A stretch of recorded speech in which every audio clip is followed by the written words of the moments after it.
I think I've just made a whole video to try and get out of doing ab training. Am I wrong though? You tell me.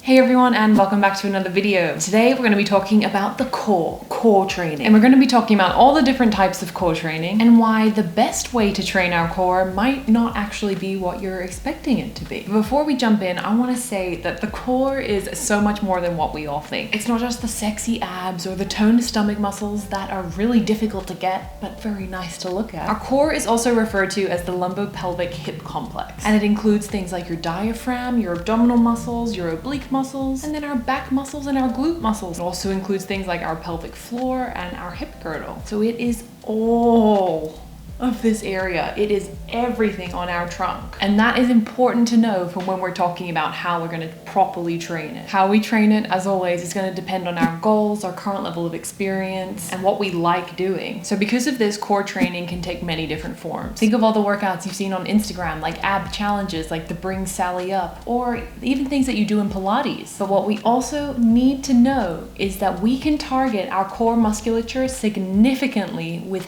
heavy lifting or with heavy weight training. If we have a look here, we can see the different muscles in our core musculature and how they can be activated with different exercises. For a couple of our muscles in the back, so think of things like the longissimus or the multifidus, the heavy strength work with exercises like a deadlift or a squat actually activate that core musculature to a higher extent than our typical bodyweight core exercises. So think of something like a bird dog or maybe even a push-up. With the obliques, so the muscles on the side of our core or our side abs, and with things like the rectus abdominis or the nice six-pack muscle.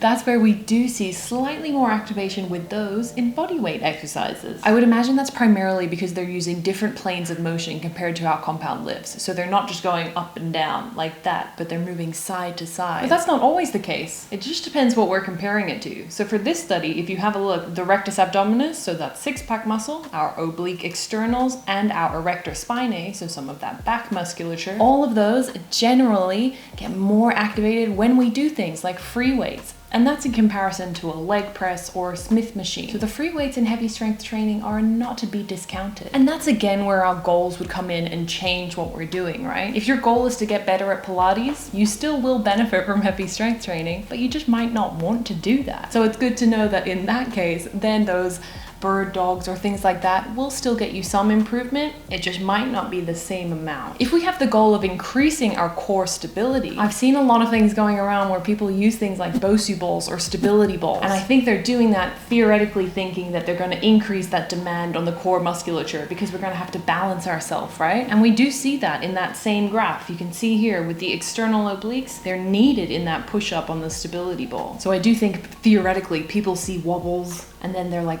stabilization, that's going to improve core stability because that'll help make the core work harder, right? Whereas in the literature, if we're comparing doing core work in a stable versus an unstable environment, the stable environment usually comes out on top. It seems to be way more beneficial for our core activation. If you have a look here, the researchers compared the activation of muscles at different weights, and they found that the stable condition led to significantly more activation of the muscles than the unstable condition. And that theme continues throughout. Like here, the researchers found that doing a bench press on a stability ball did not increase the muscle activation of those spine stabilizers when compared to just doing a typical bench press. And remember that spine stabilization, those things count as your core too. We can't forget about them. And purely from like an anecdotal perspective, just working with clients from the general population, people would surely be more likely to hurt themselves or injure themselves when they're trying to balance on things or do things like that, rather than just focusing on getting the basics right, just focusing on getting a bench press and trying to increase your strength there. So is it really necessary for us to do that kind of stuff? Or do we just do it to make it seem like we can do something cool? Something else that we need to look at is how our strength and power can be affected when we're training in unstable environments. Because so much of the social media core training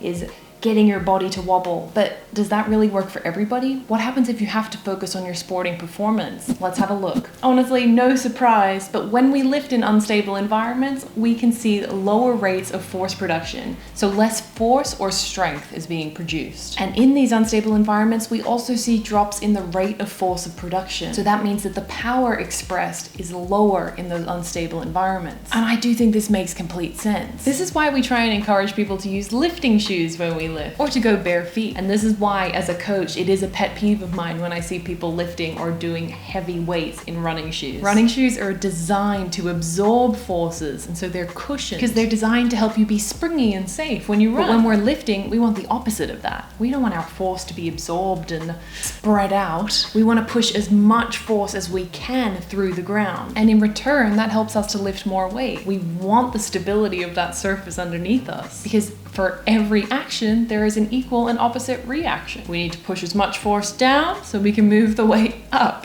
And running shoes are designed to absorb load and change how much weight we can push down because they're nice and squishy. So this same thing goes for when we're training in purposefully unstable environments, or when we're doing core work on a stability ball, or doing squats on a Bosu ball. It's not very good for exerting as much force as we can. And so as a result, it can impede our strength and power development. And training on unstable environments can also affect your sporting performance too. In sport, we want to be strong and powerful. So why would we train in an environment that seems to be limiting our ability to do that? Unstable environments can lead to decreased drop jump power, decreased agility performance, and a decrease in our counter movement jump power. And those are things that we do not want to see if we're aiming to improve our sport performance. Training on unstable environments also reduces the increase in performance that we see when we're doing traditional strength training. And it reduces those benefits even when we only do it as a supplementary task. And I found that really interesting. Why do you guys think that is? But it's not always negative. Exercises like Swiss ball training can result in a significant increase in our core stability. And that is awesome for people who are coming back from injuries. And I would argue it would be pretty good for people who are new to the gym or to the training environment as well. The issue is when we see things like this, like the fact that stability ball exercises increase our core stability, and then we extrapolate that to assume that that would mean an increase in our sports performance, because it doesn't necessarily. If you have a look here at this study, they're talking about endurance runners, and they found